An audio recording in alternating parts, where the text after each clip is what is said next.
The Nintendo Switch is the perfect device to play casual games on, so it should come at no surprise that it has a huge library of great indie games. So in this video, I will break down 5 games that you must have if you own a Switch and you love indie games. Let's take a look.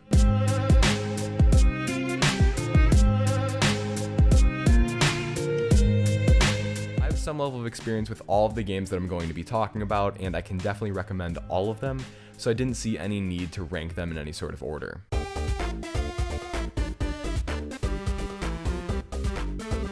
This should come at no surprise. Nearly 4 years after its initial release, Undertale holds its ground. Its robust, original combat system and intriguing storyline make it incredibly fun and an outright masterpiece. The base game takes about 8 hours to complete, but that doesn't even take into account the fact that you can play it 3 different ways. I'll leave that at that. Undertale costs $15 on Switch, and the first part of its successor, Deltarune, is completely free to play. Oh, and I almost forgot about the music.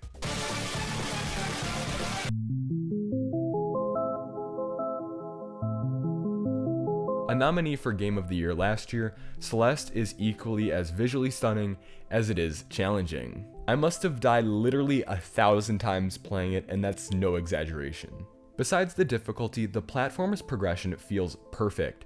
Just before a mechanic might grow a little bit old, something new always gets thrown in the mix. The base game takes about 8 hours to complete from start to finish if you're at it like I am, but there's a pretty large speedrunning community to test that. Celeste costs $20 and it's worth every penny.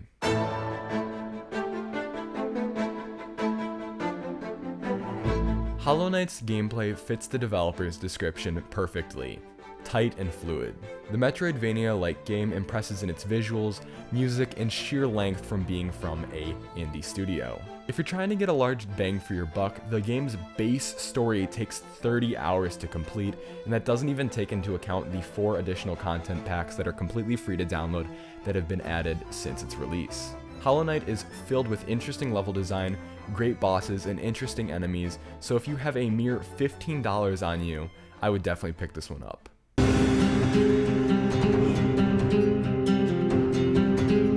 Dead Cells is a little bit different than the other games here. It's a roguelite Metroidvania style game that puts all emphasis on just making gameplay that feels good. I'd say the best description of the game that I could give you is that it's like a softer indie take on the Doom formula.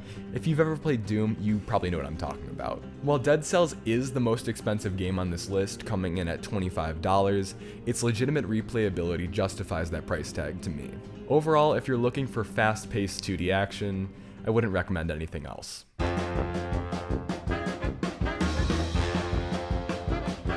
Cuphead is beautiful, but it's also f***ing impossible to beat. So that being said, take its difficulty factor as either a challenge, or just accept that you're not going to get an A grade on all of the levels. The game's visuals are incredibly unique, and I have never seen a game with more interesting bosses than Cuphead. Couch co-op is very welcomed. Just pass a Joy-Con to your friend and you can suffer together. On a serious note though, this game is seriously great and worth the $20. That's it for the main 5 recommendations that I had, but it was really difficult to get this down to 5. So here's 3 runners-up. Enter the Gungeon, The Binding of Isaac Afterbirth Plus, and Moonlighter. Enter the Gungeon is a bullet hell-like game that provides hours and hours of gameplay and supports couch co-op. The Binding of Isaac Afterbirth Plus is the best addition to the series so far, and Moonlighter provides a pretty interesting take on the typical dungeon crawler formula. If any of those sounded particularly interesting to you, links to read more about each of those individually in the description. That's really it for this video though, guys, so if you enjoyed it, make sure to leave a like and subscribe for more content. We did a review on a USB-C power bank, 2 videos covering the Switch itself, a video on how Fortnite runs, but other than that, I'll see you next week.